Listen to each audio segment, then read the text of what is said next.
The driving rain was unrelenting, whipped by howling winds, and the waves crashed against the coast, a maelstrom in the black night.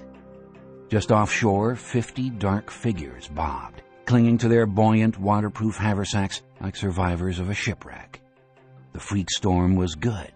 It provided excellent cover.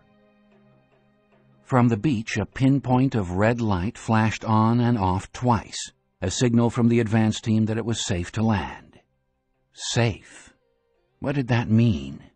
That this particular stretch of Tunisian coastline was left undefended by the Garde Nationale? Nature's assault seemed far more punishing than anything the Tunisian Coast Guard could attempt. The men made their way to the beach and clambered onto the sand. Stripping off their black rubber dry suits to reveal dark clothing and blackened faces, they removed their weapons from their haversacks. Heckler & Koch MP-10 submachine guns, Kalashnikovs, sniper rifles. They were al-Nahda freedom fighters, natives of Tunisia come to free their country from the oppressors. But they were led by foreigners, skilled terrorists who also shared their faith in Allah, freedom fighters from the most radical wing of Hezbollah. Their leader was the master terrorist Abu Intikhab, the father of revenge. Elusive, secretive, ferocious, Abu had trained the al-Nahda fighters at a remote camp in Libya, refining their strategy on a full-scale model of the presidential palace and instructing them in tactics. 30 hours ago, at the Libyan port of Zuwara, the men had boarded a cargo ship that normally hauled goods between Tripoli and Bizerte in Tunisia. The powerful old freighter traveled north along the Tunisian coast and entered the Gulf of Tunis, just past the naval base at La Goulette. The ship had paused 5 miles from the Carthage coast, where the men launched their rigid-hulled inflatables equipped with powerful outboard motors. Within minutes they had entered the turbulent waters of Carthage. If anyone in the Tunisian Coast Guard happened to be monitoring the ship on radar, he would see only a freighter delaying its voyage momentarily, then heading on toward Bizerte.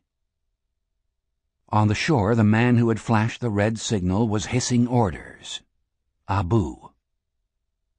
"Quiet! Keep it down. What do you want, to bring out the whole godforsaken Tunisian Guard? Quickly now, move it! Clumsy fools! The trucks are waiting!" Next to him stood a man wearing night vision goggles. The Tunisians knew him only as the technician. One of Hezbollah's top munitions experts, he was a handsome, olive-skinned man with heavy brows and flashing brown eyes. The technician spoke. "The operation is going smoothly, my brother. The trucks loaded with materiel were concealed just as we had arranged, and the soldiers encountered no resistance on their drive to the presidential palace. We have just received the radio signal from the first men. They have reached the palace. The coup d'etat has begun." As he spoke, he consulted his wristwatch. 3:32 a.m. Abu nodded. He was a man who expected nothing less than success. A distant series of explosions told Abu and his advisor that the battle was under way. In a matter of hours, the Islamic militants would control Tunis. "Let us not congratulate ourselves prematurely," Abu said. The rain was letting up, and in a moment the storm passed just as suddenly as it had appeared.